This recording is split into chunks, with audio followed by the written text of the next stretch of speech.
Hello, everyone, and welcome to ClearTalk. So, in this video, we're going to be talking about our favorite Republican Congressperson, Marjorie Taylor Greene. Marjorie Taylor Greene. I thought I would have a little, have a little fun here, but also this is going to be a serious kind of conversation because I think, if we were talking about you know uh, a a person, someone who has been such a hardcore Trump supporter, who has been a hardcore Republican, and I think. And I'm not trying to argue she's not anymore, and I'm not in any way trying to even argue that she uh, is really that much going against her own party. But let's just we've seen here lately is with this government shutdown, she has been a voice in the Republican Party, um, kind of coming out against the government shutdown and arguing that it's not actually Democrats that are doing it. Um, so this is all part of this conversation.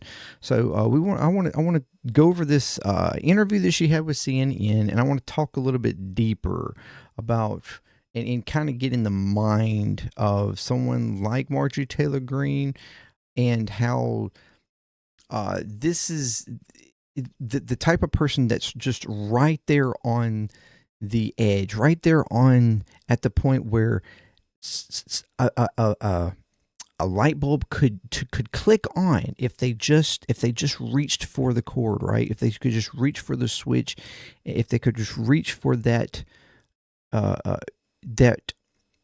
realization, that clarity, that of understanding that they may have been on the wrong, they may have had the wrong understanding of what they have like supported all along. Anyways, so thank you very much for joining me. If you are new here, welcome to Clear Talk. You see there's a list of stuff over there that you can check out. If you want to check out more from this channel, please do consider from Clear Talk. Consider subscribing, like, share, comment, all that good stuff. It helps out with the algorithm, helps get the videos in front of more people. And if you want to check out videos from my other channels as well, JMDPLAY, JMD Puzzling, consider subscribing to those channels as well, and all the algorithm stuff for those. That would be amazing, fantastic. If there are links there for support, if you want to give any kind of support, whether it's ongoing or one time, if you want to be a part of the JMD Nation, uh, please do so. Thank you very much. That would be amazing if you did. And any support you give is very much appreciated. And thank you very much. And if you're returning, you're freaking amazing. Thank you very much for keep coming back. And all right, let's get to this conversation. Now, if I'm about to swap over, but so we know Marjorie Taylor Greene as the crazy, one of the craziest, one of the most controversial right wing congresspersons that we've had in maybe ever. Outside of, and we've had a few of them here, in the past couple of administrations, right? To name off a few, Bo Burt. Even in our own, we had what was that guy? Anyways, it doesn't matter. But we've had quite a few figures that have come in, made big names for themselves for being kind of extreme, saying wild stuff. We've known her from all kinds of stuff, and berating people, talking about like the space laser stuff, which she's come out and tried to argue against. We know, we heard you. But here of late, we've seen her go on stuff like TYT, which there's concerns with TYT has been going on for a little while now, about how much they almost kind of pacify the right sometimes. But she's been going on these other, like in this instance we're going to be watching CNN, and she and coming out against people in her own party. And so what we're going to do, we're going to watch this interview here. It's about 15 minutes.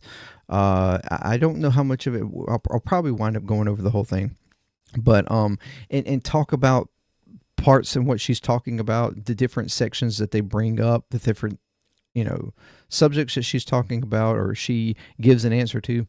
So let me swap over here. Right. And let's check it out. Let's start there. Let's start with the shutdown. So you voted for the short-term funding bill, but now you're talking about this health care issue. Help us better understand why now.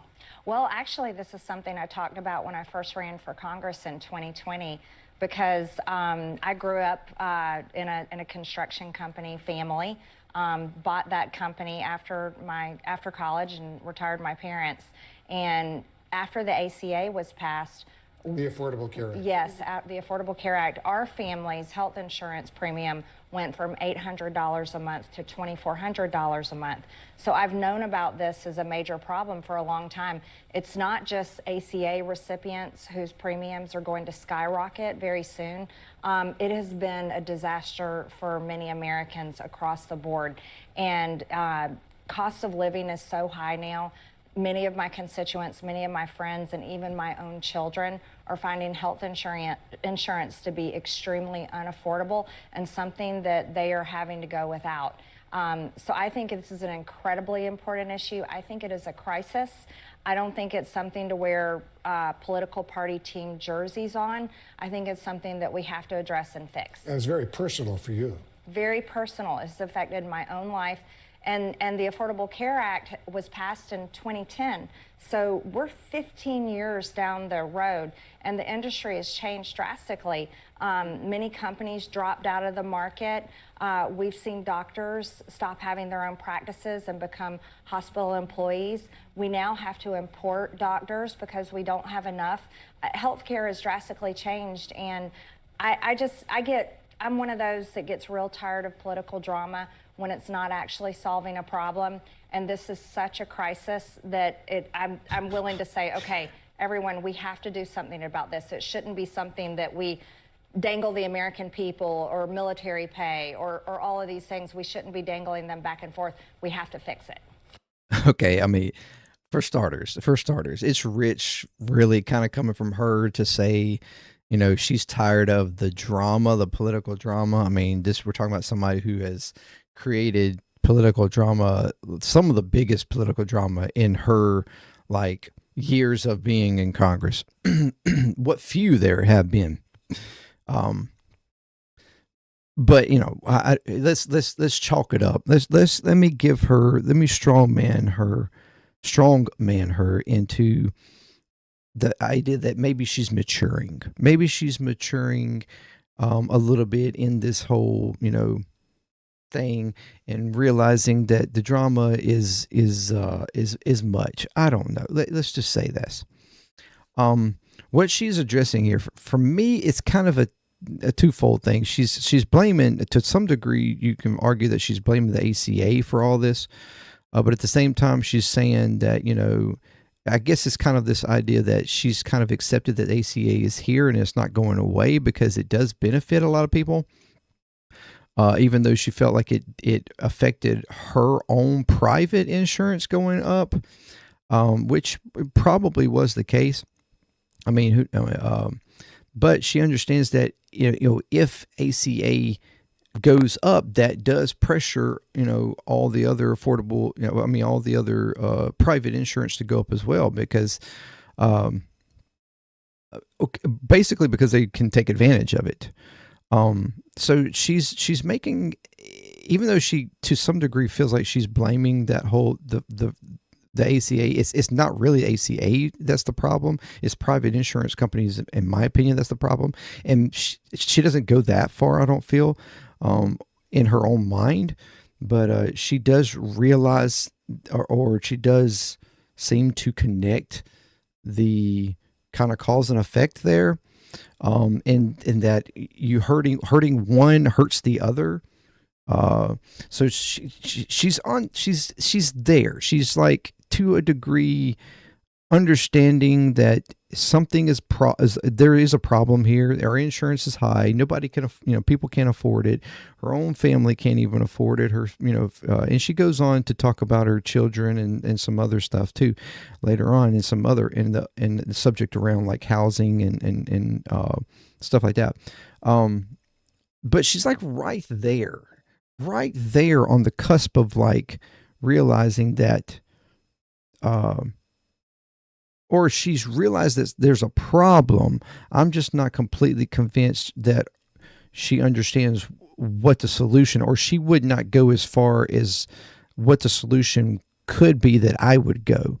But at least she's at the point where she has diagnosed that there is a problem, and that it needs to be fixed, and she feels like her party is not trying to fix it.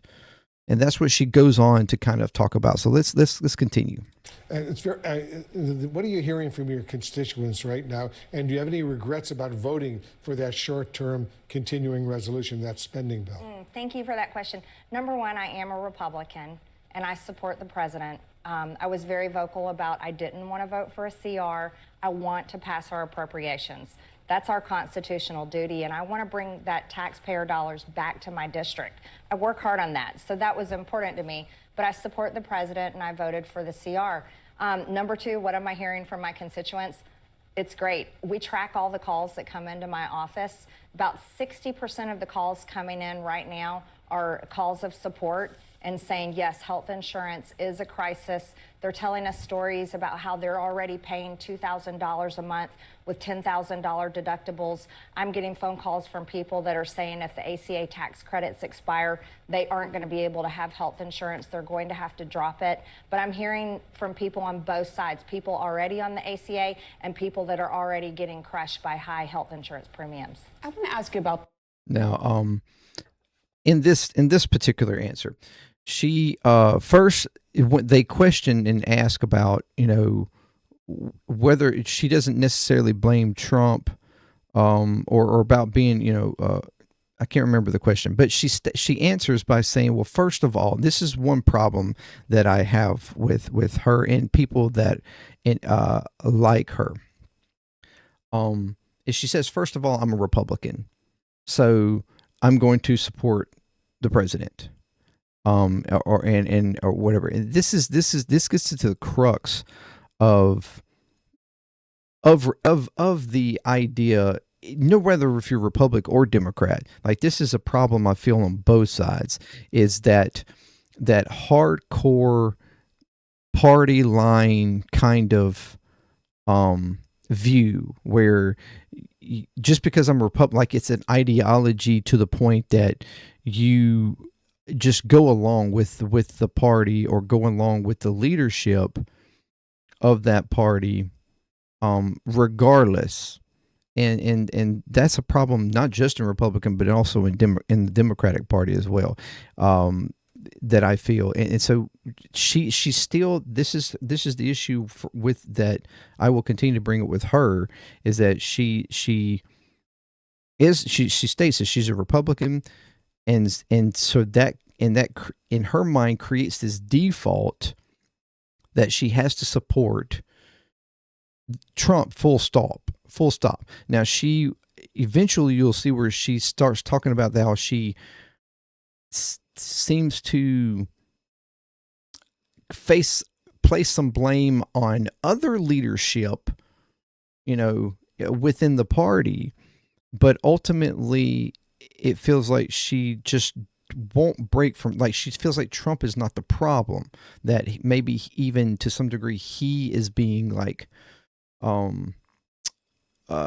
misled or whatever by other leaders within the, like under leaders within the party.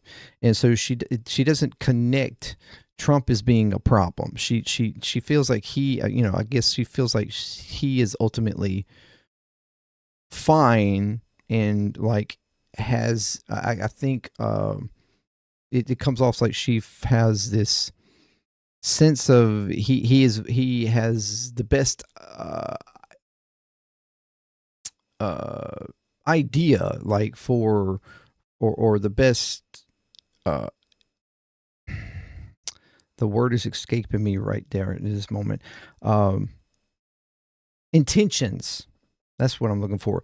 The best intentions for the party, but he's being sort of misled and corrupted in ways by people in the party that she feels is kind of maybe a little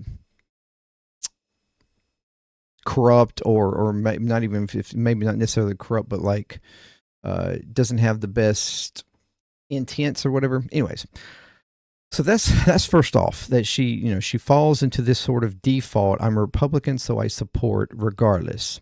Even though I don't agree and didn't want to vote for this, I voted because I'm a Republican. That is in itself a problem. It doesn't matter even if you're a Democrat. If you are defaulting to I'm a Democrat, I vote against this, then that's a problem. Especially if it's voting against something that actually could benefit, or that I'm going to fight against this, even though it might benefit. It's just when you fall into this default position of I have to support, positions that my party is taking just because I'm this or I'm that. That is a problem in itself, because then you're just falling to, you're basically a party hack. But then she goes on to identify that yes, there's a crisis. There are people that are contacting me, and they're talking about all this stuff. And if the ACA gets defunded or has cuts made to it, then I won't be able to have insurance. And she's acting like this is a concern for her. And I feel and come off as genuinely that it is a concern, that she does feel and understand that. And so this is why she's pushing back on the party and trying to push them for, and arguing that this government shutdown isn't, ultimately she's going to argue that this government shutdown isn't benefiting anybody. But anyway, let's continue. This new Washington Post poll, it shows that 47% of Americans believe that President Trump and the Republicans are mainly responsible for the shutdown. You see it here on the screen, compared to just 30% of Americans who blame Democrats. Of course, Republicans are the ones with the power. Do you agree with Americans in that poll that see the shutdown as your party's fault? You know what? I don't think the shutdown is popular for either side. And so I see the shutdown completely different from maybe my party leadership. And I'm not putting the blame on the president. I'm actually putting the blame on the speaker and leader Thune and the Senate. That's what she's doing here. This should not be happening.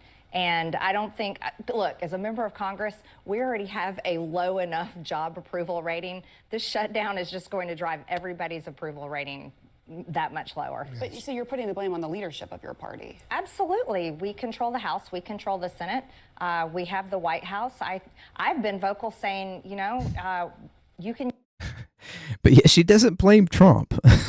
We have the White House. We have the Senate. We have the Congress, House. But I don't blame Trump. There's this disconnect there still, that Trump is not the problem, even though Trump is the one who is signaling to the leadership what to do. And he has been vocal, very much so, in interviews and stuff, and about how he looks at this as an advantage, and he's going to try to take advantage of it. To go ahead and put people through that he wants pushed through, or to make cuts where he wants to make cuts, go after people where you can go after people. I mean, he's argued and talked about how he wants to use this as an advantage to get over on any opposition that he has. But she doesn't quite connect that still. But anyways, let's go on. Use the nuclear option in the Senate. This doesn't have to be a shutdown, but what we have to do is we have to work for the American people. And our country is so divided right now. We see it all the time in every single way. It's divided in what I would say, very dangerous ways. And we saw that with the recent assassination of Charlie Kirk, which has upset so many people across the board. And look, when it comes to hearing from senior citizens or my own friends and neighbors and my own family members and people that voted for me, and they're just saying, Marjorie, we just really want somebody to do something about health insurance premiums. We really want our government and our leaders to actually focus on our country for a change and fix our problems. That is the message I constantly hear from my district, and I'm a representative. I don't have to be a cheerleader for my party. I have to represent my district because those are the people that hired me and sent me here. And I myself, I agree with them, and I'm pretty much over it's just drama constantly on TV. No offense, because you guys are on television, but that's all that we see in American politics now. You know, there's reporting that President... And she isn't wrong. It is a lot of drama. Although in partly is cooked up by media, no doubt about it. But no, it doesn't have to be a shutdown. It doesn't have to be a political thing. But this is something that both sides do, no doubt. Republicans tend to be a lot firmer about it, though, and they because they're such ideologues. And she also states that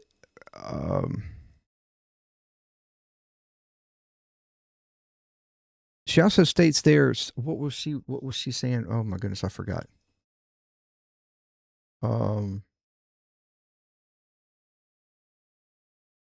That she's a representative and she doesn't have to cheerlead for her party, and that's what sent her there. And it's like, okay, so she is starting to connect that she doesn't it's like she does have principles. That's where I was trying to go. My mind's clicking back in. She seems to, and I feel like I felt like this is something that she's always like, she does come down to being a principled person, even if that principle is not something that I agree with. She does feel like is a principled person. So on the principle of for her in this situation is understanding her constituents and stuff have a problem. They're not agreeing with what's happening here, and so she is being principled to represent her constituents, and that's I feel that is genuine on her part. It's just when she also seems to be principled in other things that I would not agree with. That's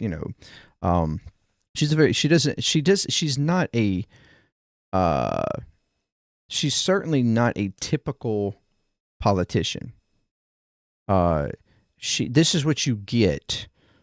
And this is what I'm going to ultimately come down to in the end, in covering in part what I'm going to talk about, is that this is what you get when you put a regular person, a regular kind of Jane Doe kind of person, in Congress, in a political position. They go in with a complete misunderstanding of how politics works, really.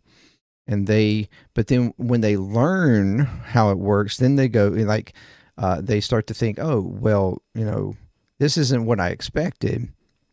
And I don't completely agree with this.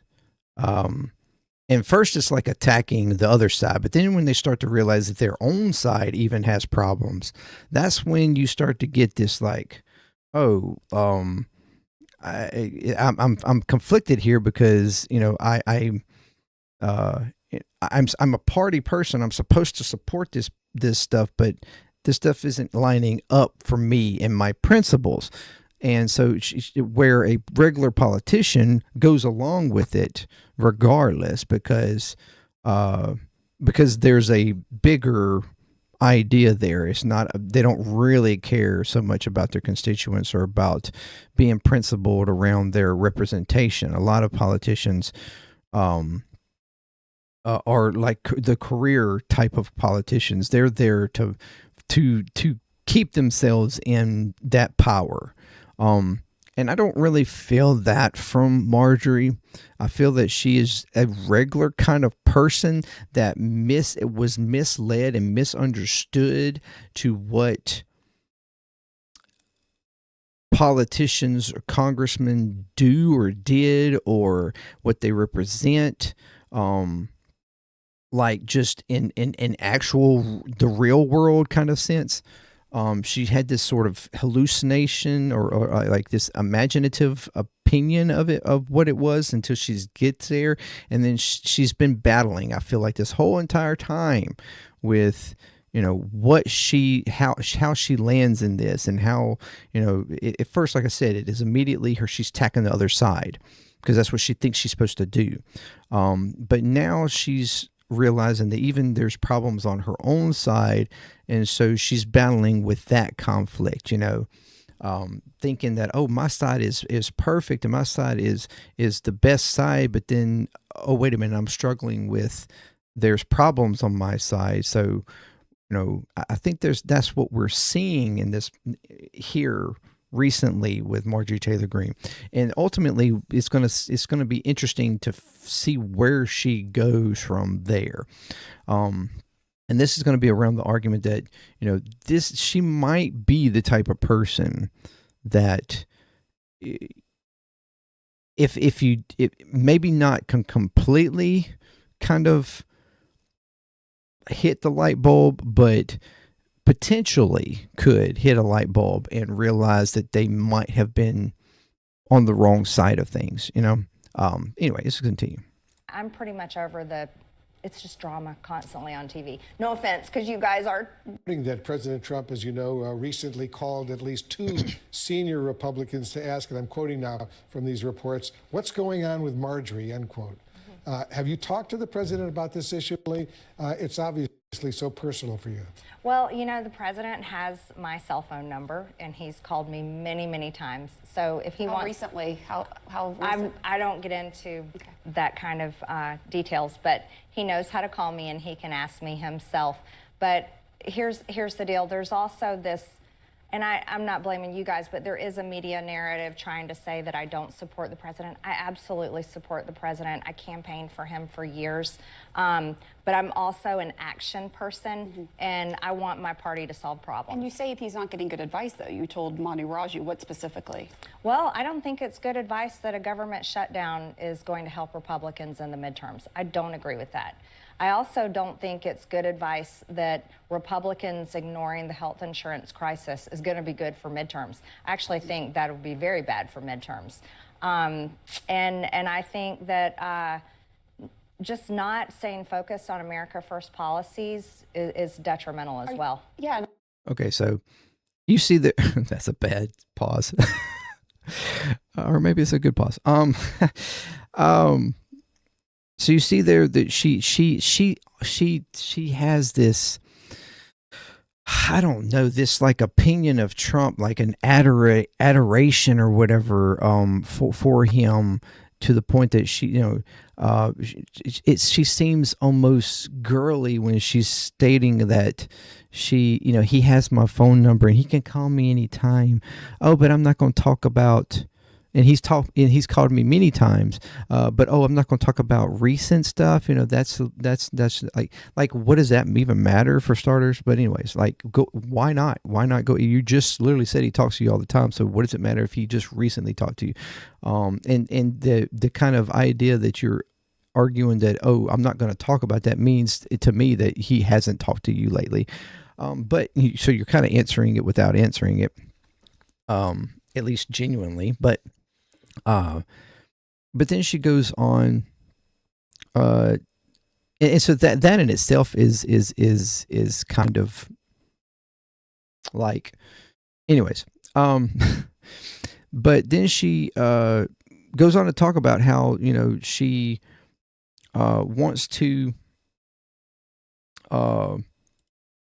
sees this as a problem, and that it's going to be a problem through the midterms, and not going to help the party, which she is completely right. Nothing about this is going to benefit the Republican Party. And seeing and the fact that they're doing it in the idea of cutting health care, that's not going to benefit anybody. And she is identifying that if they think that this is going to help us in the midterms, it's not. So she's trying to bring that to light. She's actually right here. It doesn't take a genius to figure that out. It's pretty simple, but anyways, let's go on. And I think that just not staying focused on America First 4.5 years, and the costs have not come down. I myself can tell you, my apartment costs have crushed people. And Trump said he would lower the cost of living. Are you very sorry? I went too far. Concerned about policies is detrimental as well. Yeah, and on that note, are you concerned about the cost of living? Are you very that the President Trump said he would lower? The inflation crushed people in the past 4.5 years, and the costs have not come down. I myself can tell you, my apartment here in Washington, D.C., the electricity bill is $100 more than it was last year, because you can look at your own bill and look at cost. Prices have not really come down. That is a reality. People's wages have not gone up. That's another reality. And wow, really? Americans are continuing to have a very difficult time getting by. And I'll go a step further. I'm a mom.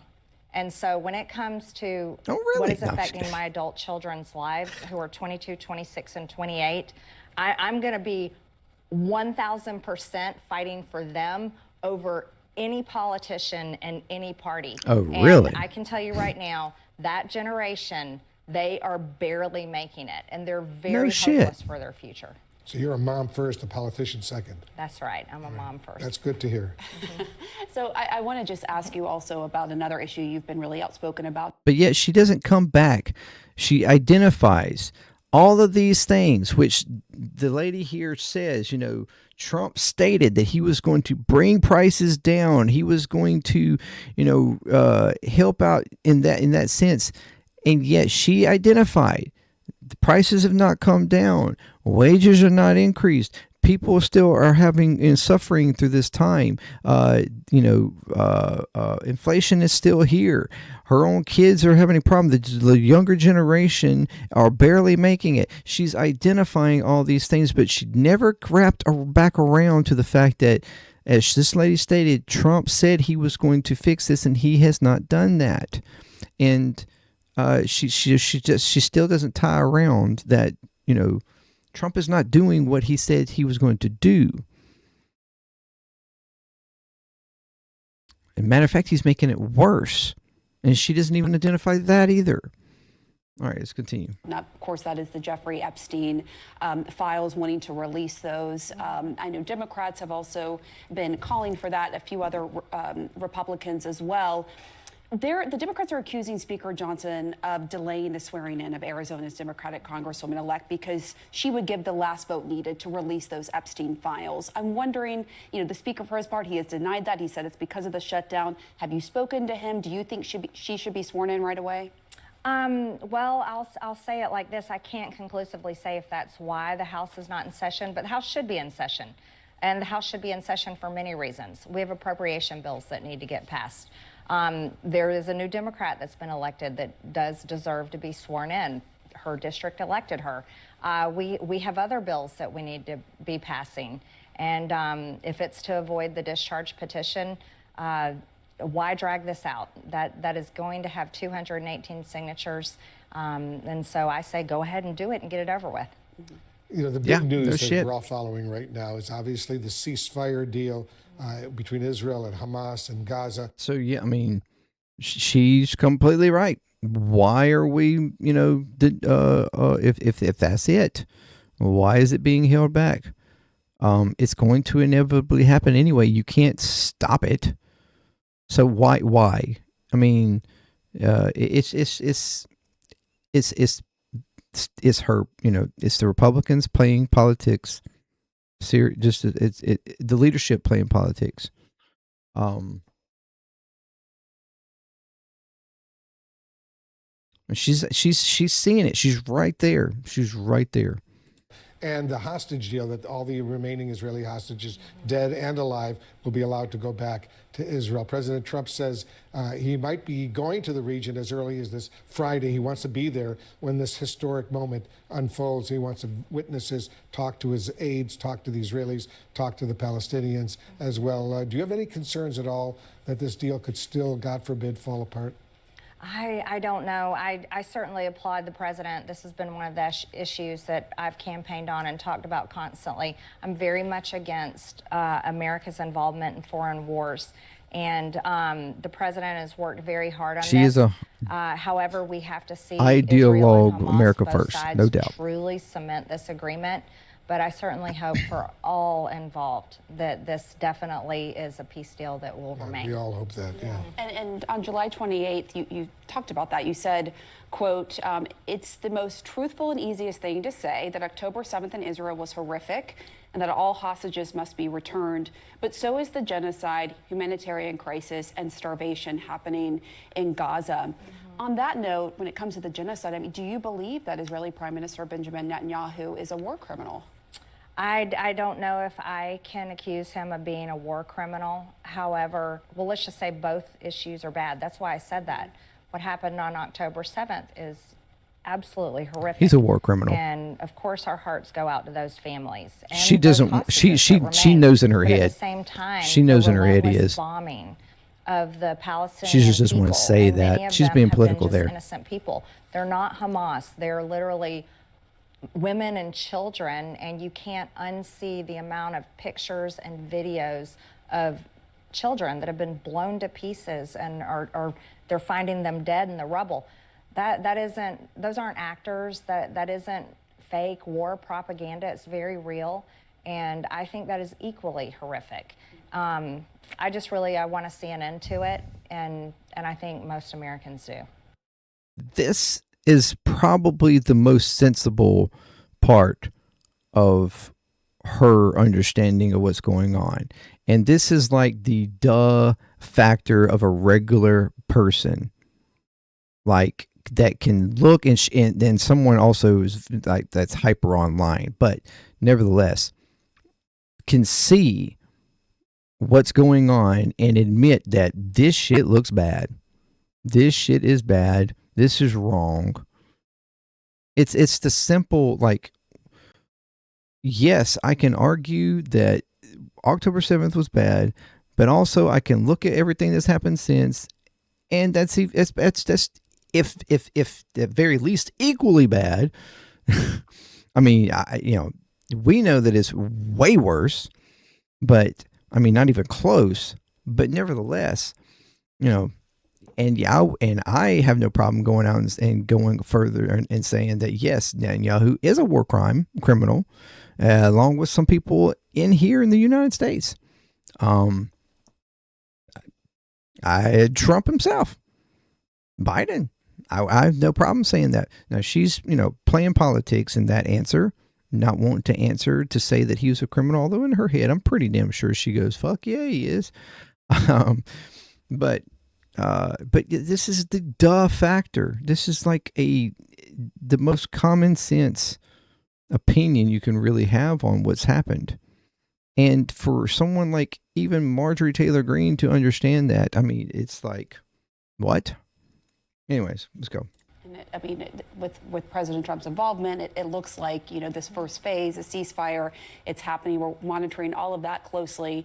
Of course, it's very tenuous. I want to ask you about something else that Ted Cruz responded to. So you recently suggested on X that a, quote, foreign government or powerful people may try to kill you. Republican Senator Ted Cruz of Texas shared that post of yours on X, writing, quote, why do crazy people keep thinking the Jews are trying to kill them? What do you say to Cruz, and what did you mean by that? Well, first, that was an extremely ridiculous thing for Ted Cruz to say. I never said Jewish people. I'm not anti-Semitic. I don't hate any people group for their identity or who they are. So that was unbelievably That's questionable. low. Maybe not Jews, for a but sitting U.S. senator to say that. But what I'm talking about is very real. I have a tremendous amount of death threats. It's documented. I have some of the highest amount of death threats as a sitting member in the I have no House of doubt she has a lot. Representatives. And when you speak Especially some of the about crazy certain shit she said. issues, we And the can watch drama the calls that and she's the brought emails about. and the messages. They increase and the threats increase. And so when I say I am seriously concerned for my life, and I say if something ever happens to me, I really mean it.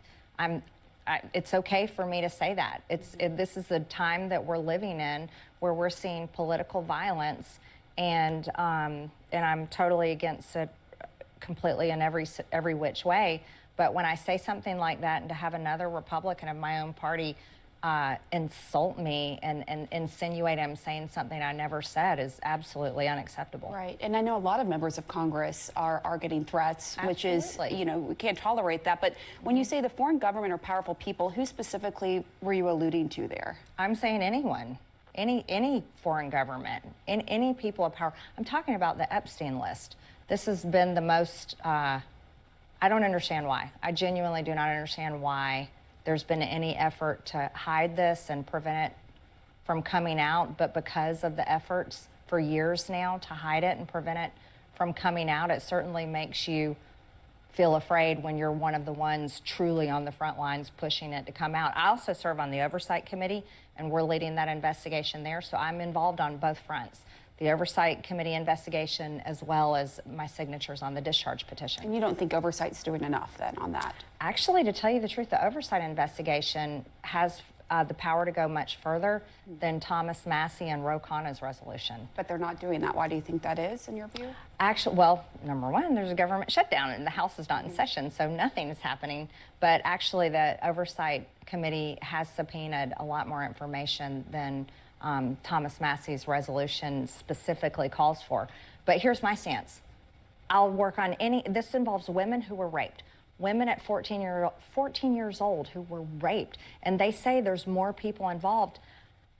I don't know how anyone in their good conscience can be against letting that information come out. So I want to help on any front that I can. You're a courageous politician, but more important, a loving mother. Thanks very much for coming. Okay, so you see there,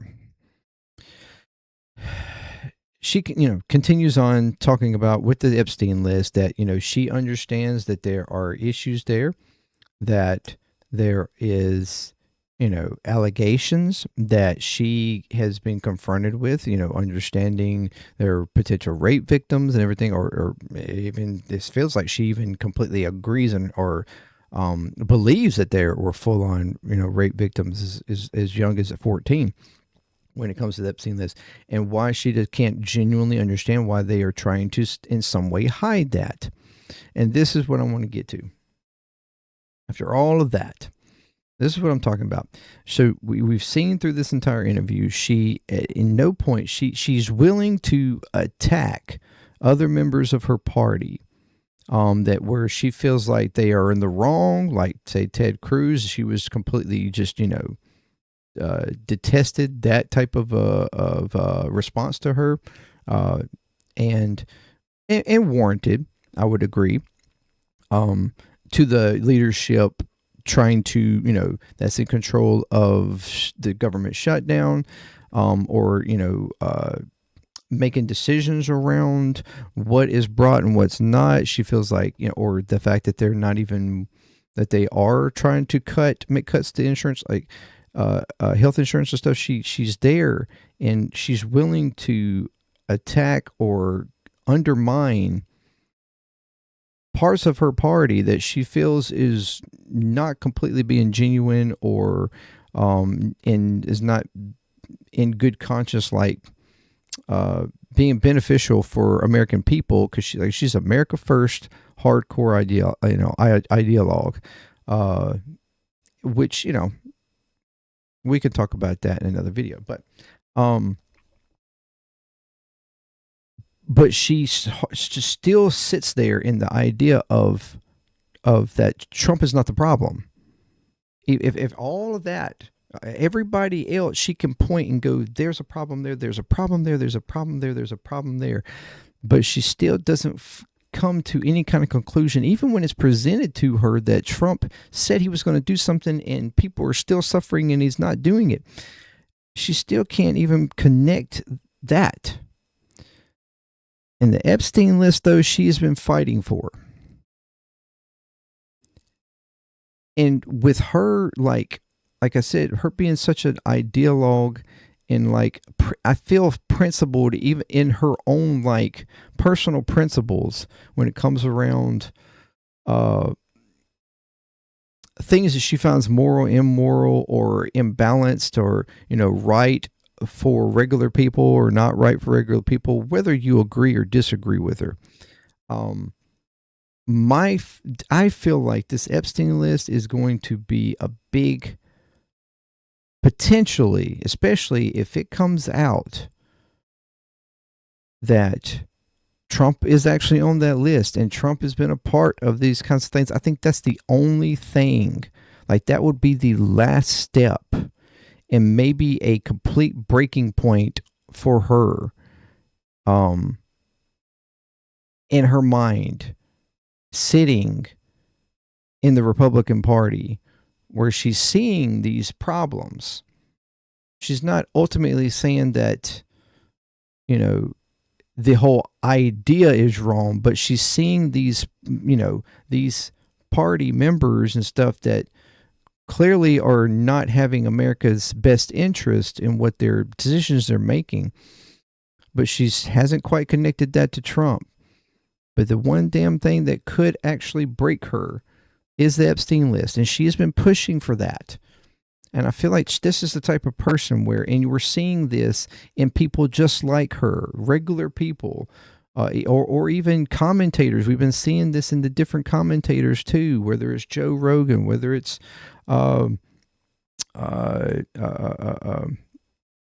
Tucker Carlson, whether it's and there's a number of them that have in the right sphere that you know are more America First type people that are seeing problems with the genocide. They're seeing problems with what's going on in the administration and completely starting to turn on the administration, even Trump to a degree.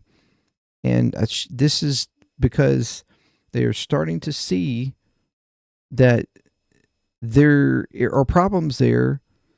And although they ultimately, you know, some of them, especially someone like Tucker Carlson, he's not going to like walk away from Republican, you know, or the Republican Party or anything, but he's starting to see the cracks in Trump and his administration and the people that are in power, the people that are in leadership positions. And so someone like her, though, is a regular kind of Jane Doe that had, you know, just so happened to become a congressperson. Like I said, she went in, I feel like, with this idea of what it would be like, of, you know, being this Republican first kind of idea, where you just go along with, you know, you're Republican. It's like your whole person, your whole idea of how things work, and that you are the best, you know, and that you are the good guys and the others the bad guys. So she went in attacking and you know the other side, and that's what she thought she was supposed to do. And like I said before, and then now she's starting to see that, oh, there are some bad guys also on my side. And she's starting to feel like, wait a minute, and you know, this is not good either. And but when she actually figures out that the one that she has been supporting and backing no matter what in Trump, if there comes out, I think the only thing that could ultimately break her is this Epstein files. And if it comes out finally that he was on them and that he had a part in all of this, then her whole world that she has developed around herself will break. And it will be interesting to see where she goes from there, how she purposes that in her mind, and her placement in the Republican Party. I just find it very interesting. Someone like Marjorie Taylor Greene, who I vehemently disagree with and have disagreed with on a lot of stuff that she has said, almost everything she has said in the past. But not to say that she's, becoming a lefty or anything, but she's starting to see the problems. And I still, she's principled in the fact that she is a conservative. She's a conservative Christian. She's not, I don't feel like when she's said stuff before where I'm a Christian and I'm a nationalist, and she kind of identifies nationalists as like being American first. It's a completely misunderstanding of being a nationalist. And so then she turns around and connects. So that makes me a Christian naturalist. There's a level of ignorance there that she doesn't understand and doesn't connect, or hasn't in the past anyways, when saying certain things like that. It's just that she is personally conservative, personally a Christian. Like, she thinks in that conservative principles.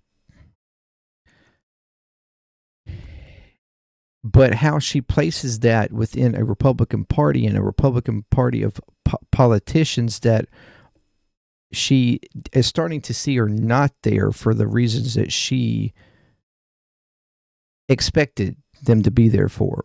And when she notices Trump, if she ever gets to the point where she notices Trump for what he is, and that he's not what she thinks he is, it's going to be interesting to see how she battles with that, along with a lot of other people. I think there's a lot of people like her, in the MAGA movement that are very much like her, and that this is the reason why something like the Epstein files is as important as it is, and something coming out on Trump, that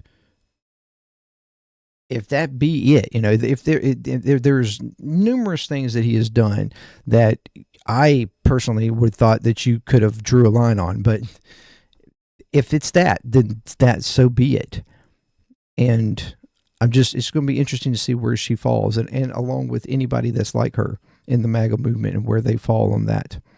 It'd be the one thing that could actually bring down the Trumpian MAGA ideology, and hopefully can start to bring the Republican Party in hopefully a better direction, unless there's some other extreme of it that will take over. But I just wanted to have this conversation, talk about it. Let me know what you think about this interview, about Marjorie Taylor's kind of balancing act that she's been doing here lately, and people that are like her, in regular, everyday people that maybe even is in your life, that are starting to question whether it's around the Charlie Kirk assassination, or whether it's around the Epstein files, or whether it's around Israel, or whether it's around the immigration, and all these different things that this administration is involved in, that this administration has been doing, and causing issues with that, and whether or not they're actually starting to break. If there's all the cracks in all these different directions are starting to break enough for these people to realize and go, bing, I've been fooled, I've been bamboozled, I've been lied to. It's just interesting to me. So thank you very much for joining me. And until next time, peace, Clear Talk, I'm out.